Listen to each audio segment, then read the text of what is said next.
Okay, good morning or good afternoon or good evening.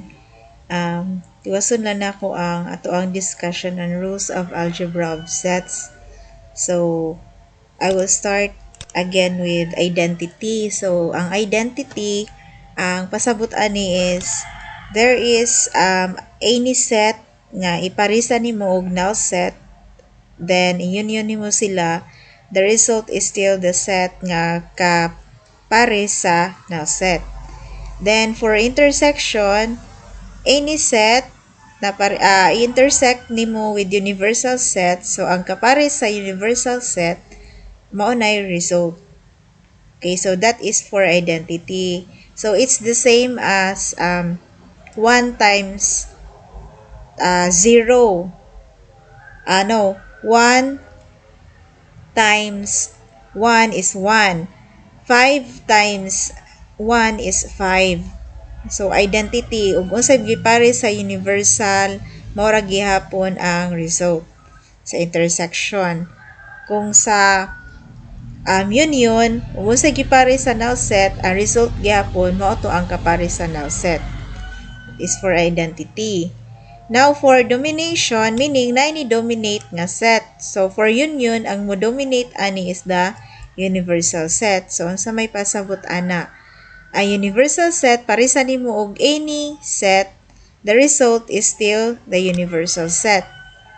Then, for intersection, i-intersect nimo ang null set with any set, the result is null set. Yan na siya. Then, for idempotent, any set nga parisa nimo sa iyahang kaugalingon nga set, whether nag-intersect ka or nag-union, that is still the same. Maura gihapon na siya nga set. Okay? For double complement, meaning kaduhaon nimo og complement ang isa ka set, ang result ana ang set ra mismo. Parehara ni sa math na a double negation nimo ang isa ka number, ang result is the positive number. Then, for commutative, ang pasabot ani, any two sets, nga union nimo, pwede nimo unahon ang sa pikas. Dire. For this example, A and B, pwede nimo unahon ang B nya A. Or B or A. Na.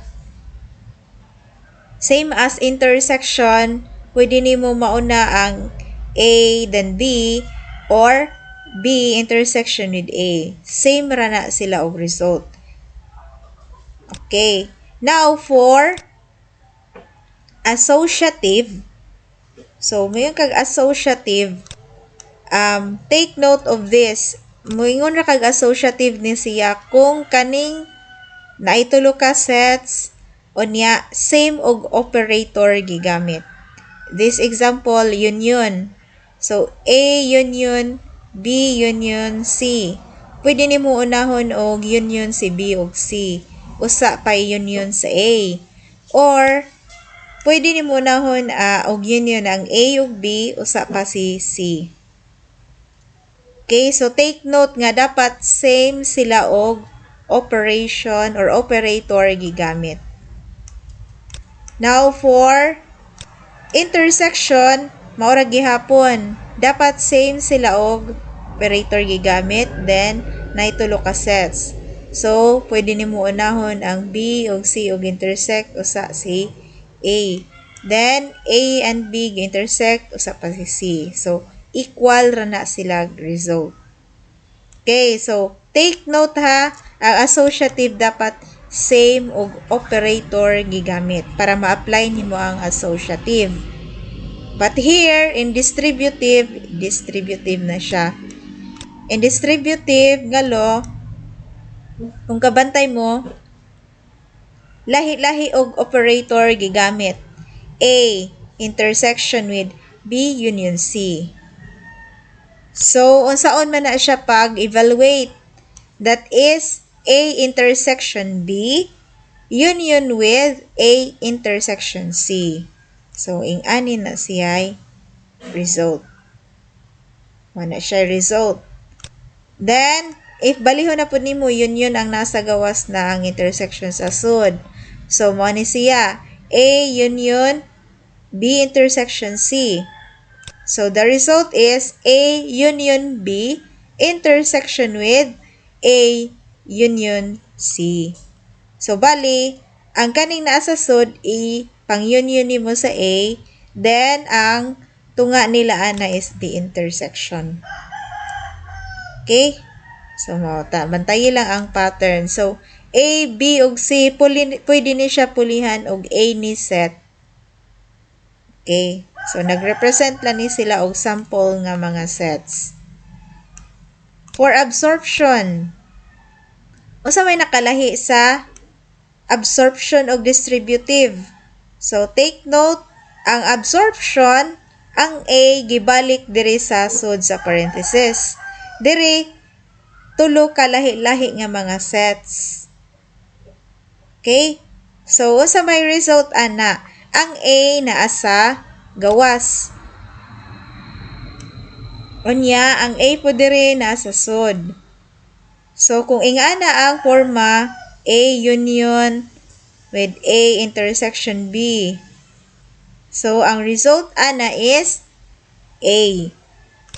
Then, A intersection with A union B. Ang result is A. So, I will give you another example para maka-gets yun mo ani. Okay, so let's continue with absorption. So, for example, B union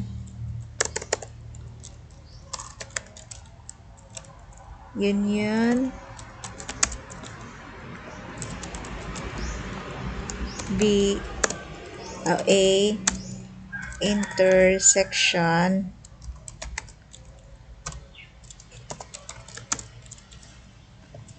B.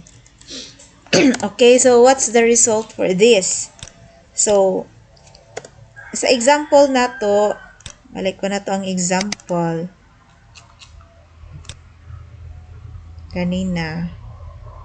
So, sa ato example diri, A union A intersection B. So, kung ato nang itandi, lahi na sila.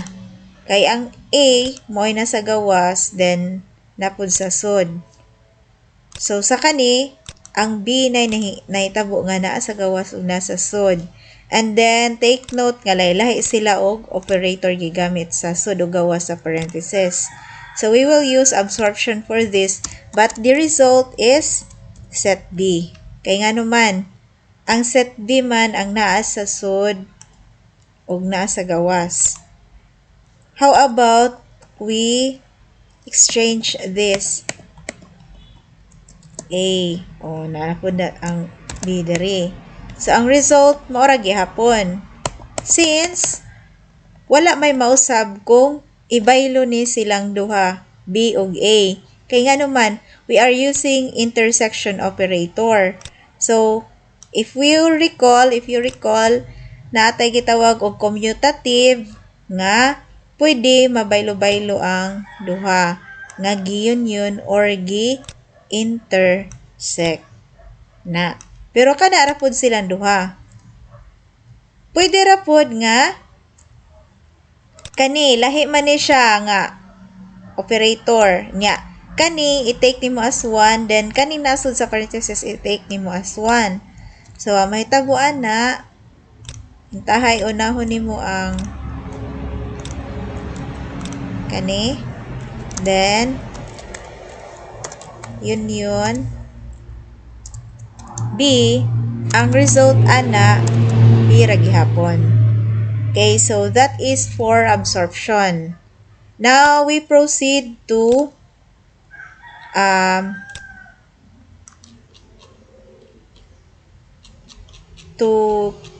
manata sa complement, arita sa complement. Okay, so unsa ganito sa complement? If we union the complement of A and A, ang result is universal set. Then, if we intersect A and its complement or any set and its complement, the result is null set. So, we will illustrate that para mas masabtan. Okay?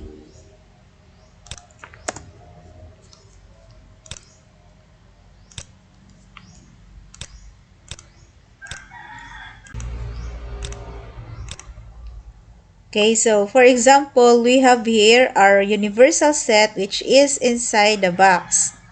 And then our set A which is inside the circle. So what can you say about set A? So set A is a subset of the universal set. Kaya nga naman, ang set A naaman sa sud sa universal set. Meaning, part gihapon siya sa universal set.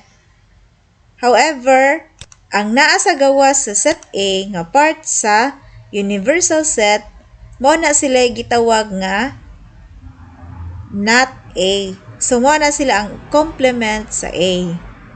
So, using this illustration, we will go back to our law nga A union the complement of A.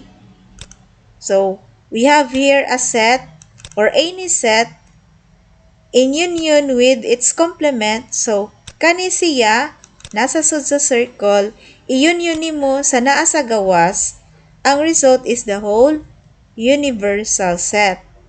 Whereas, kung mag-intersect ka, ang A, i-intersect nimo sa naa sa gawas sa A. So, mao man to ang complement sa A. So, walay nag-intersect nila. Kay, ang kaning naa sa sud, mao man ang A. So, ang wala diri, mao ang not A. So, null set ang result kung i-intersect nimo sila. Kay, di ba ang intersection is unsa may common sa duha ka set. So, wala may nag-intersect nila. Kay, og nana sa gawas sa A, mo na ang not A. Okay, so mo na null set ang result. Okay? So now, we have the De Morgan's Law. Ang De Morgan's Law na ananis ato ang discrete math before when we were using the logical operators katong and ug or. So, same ra na sila og pag-apply. So, for the De Morgan's Law, you have here, if ang A union B, imuha silang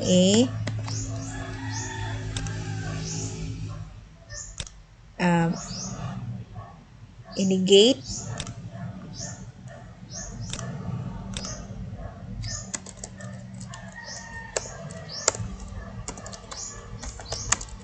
union B. So, wala siya. So, the result for that is, kung mo na siyang i-negate, the result is not A. I-negate mo ang A, then intersect with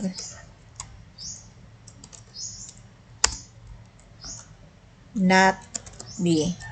So, take note nga ang A ginat, ang B gi-complement pod.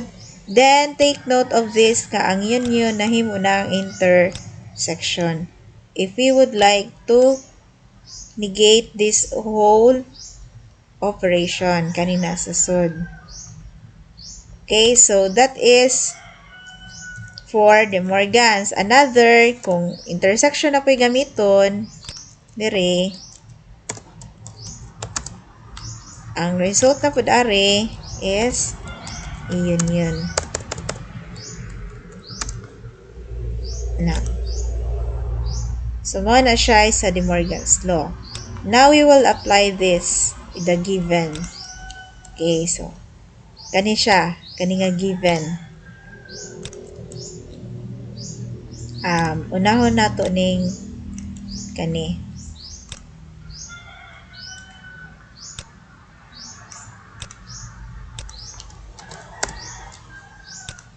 Okay.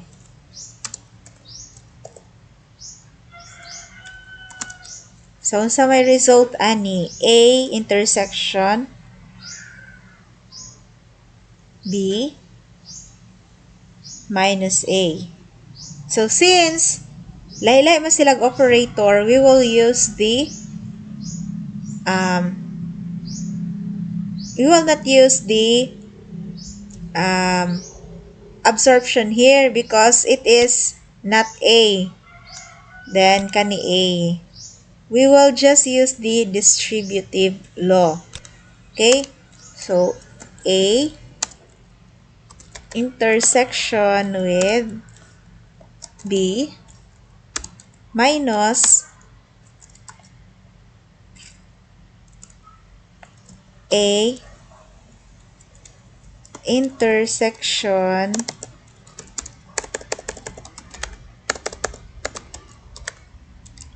intersection with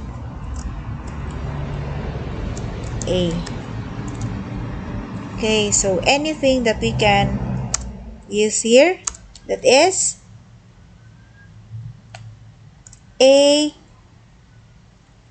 intersection with A is still A.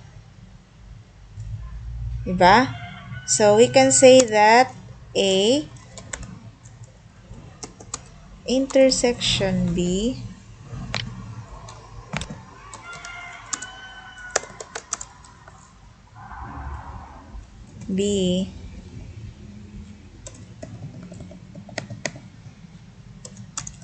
minus A. So, mana siya ang result na. Since we can still evaluate this. So, sa may gigamit nga law ani, that is idempotent. So, set A intersect sa yasok, set A ra gihapon na. So, mana ni siya. Okay? Now, another example here is kani.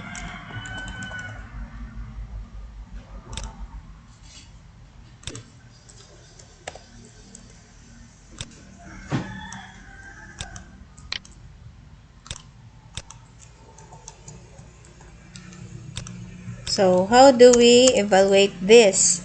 Kung sa may pwede na ito magamit na law for this. Is this familiar? So, we can use the identity law.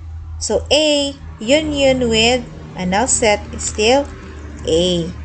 So, A, himala na siyang A. Then, we will copy union with B intersection A. So, is this familiar? Kanin siya? A union with B intersection A. Duha ka set. Unya, laylay operator sa gawas. So, we can use here the absorption law. So, the result is set A. Okay? Another example, last example. This one.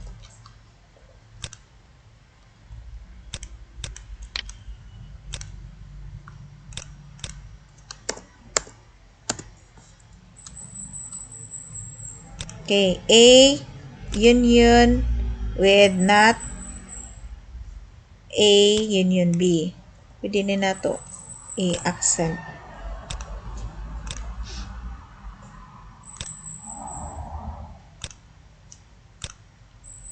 Okay.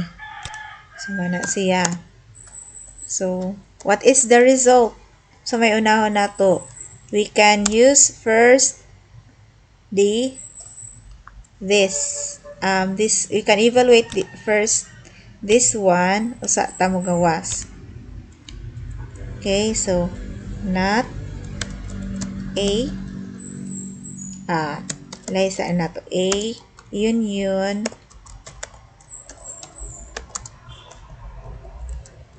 not A, may mo na ning intersection. We will use the De Morgan's law.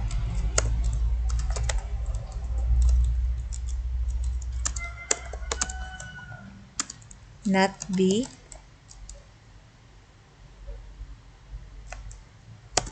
Then, what we can do here is, since kani not A man ni, then kani A, dili na sila pwede.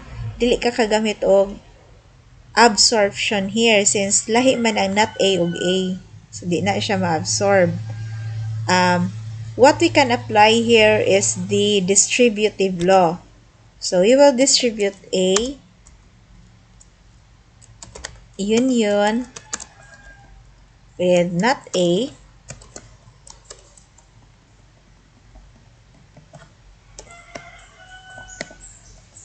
then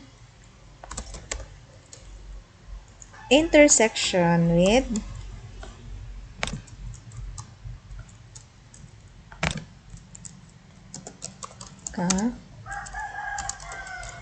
A, union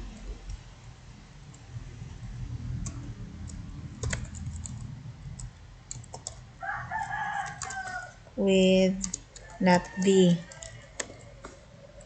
Okay, so ang A gi-distribute diri.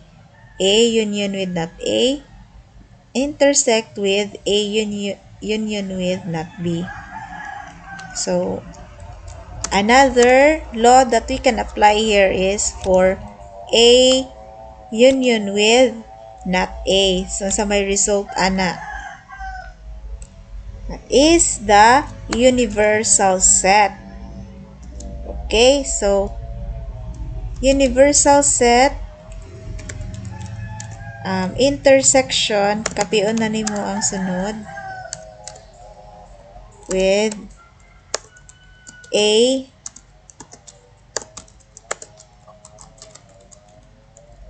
union with not B. So, anything that we can apply, it's the universal set, union with A, union not B. So, we can apply the domination law here. So, domination law, the universal set, union with any set is the universal set. So, the result here is the universal set. Okay, so that would be all for our discussion. I hope you have learned something from this review. Thank you.